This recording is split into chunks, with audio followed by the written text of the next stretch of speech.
Hello Cowboys Nation, welcome to another video, and without further ado, let's get to another round of news from America's team.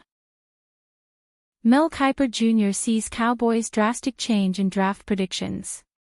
In his previous 3 mock drafts, ESPN analyst Mel Kiper Jr. picked the Dallas Cowboys to select North Carolina running back Omarion Hampton at number 12 in the first round.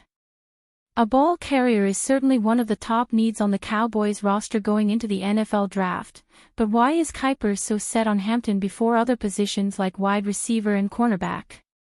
Omarion Hampton is a complete back, he said.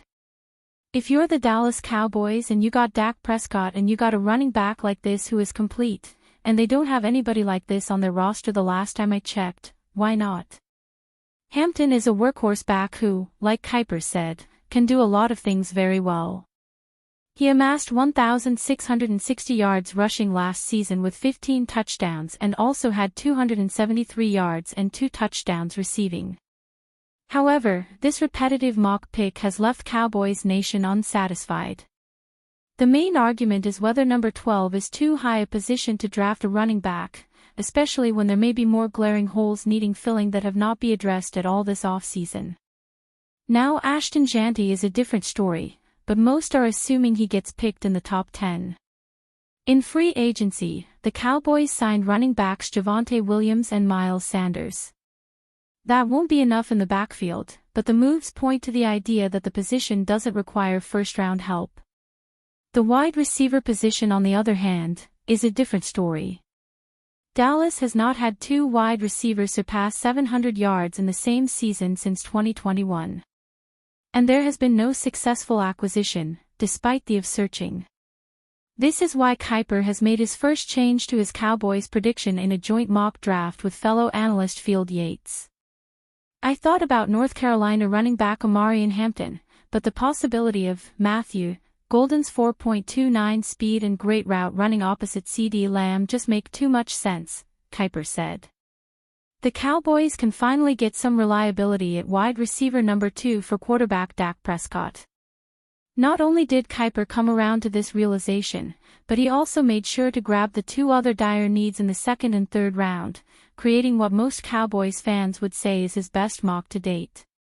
At the number 44 pick in round 2, Kiper selects East Carolina's Shavon Revel Jr. to help a cornerback room that will likely be without Trayvon Diggs to start the season. Lastly, in round 3, Kiper hits on a running back once and for all. This time it's Tennessee's Dylan Sampson at pick number 76. As CowboysCountry.com insider Mike Fisher puts it, this all fits. Although his mock looks different than his previous ones, Kiper still pins 3 quality pieces to the star, and each of them have immediate opportunity to make an impact. This year's receiver class is very top-heavy, but Dallas falls into a near-perfect position to grab any of the top names early.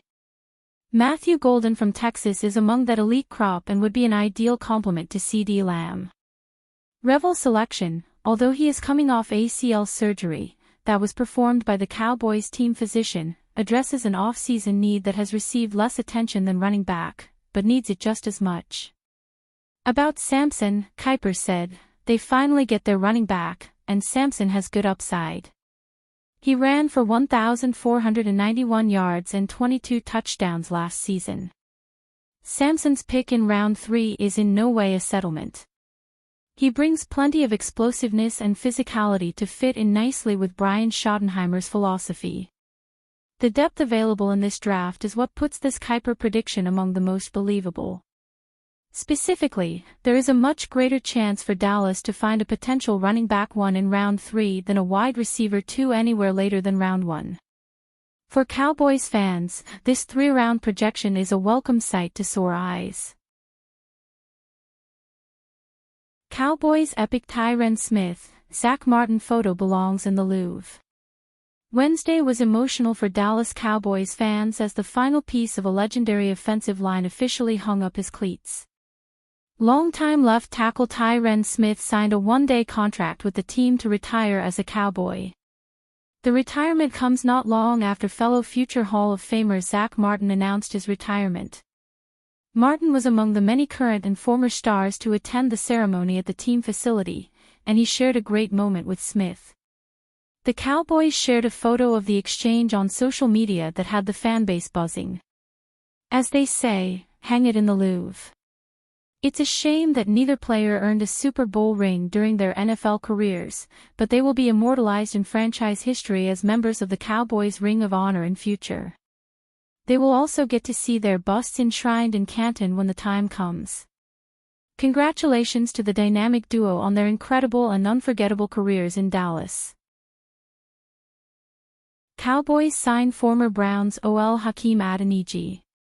With a week to go before the NFL draft, the Cowboys are continuing to make additions on the offensive line, agreeing to terms with former Browns offensive lineman and Garland native Hakeem Adeniji.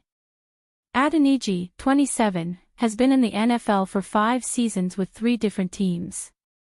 He most recently signed with Cleveland in March of 2024 before being placed on injured reserve in August for a knee injury, where he'd spend the entire season.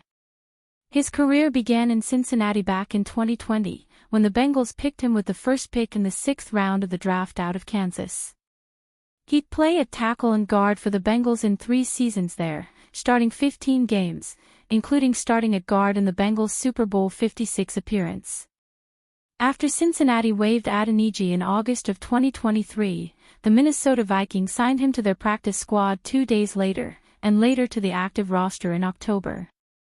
Adeniji was an Ironman during his collegiate career in Kansas, immediately becoming the starting left tackle when he got to campus and going on to start in all 48 games played in 4 years. He was a member of the All-Big 12 second team in 2018 and bumped up to the All-Big 12 first team in 2019. The Cowboys have now signed 3 external free agents on the offensive line with the addition of Adeniji, joining Sadiq Charles and Robert Jones from earlier points in the offseason. The right guard position is still up for grabs, with Adeniji possessing the ability to play at both tackle and guard for Dallas. He'll likely be battling Charles, Jones, Brock Hoffman and TJ Bass for the vacancy left by Zach Martin, as well as backup jobs across the entire line. With 3 new additions on the offensive line, something to keep an eye on in the draft is when and if the Cowboys will still decide to use a pick on an offensive lineman. They have in the last 7 draft cycles, and very well could look that direction at any point when they go on the clock in a week's time.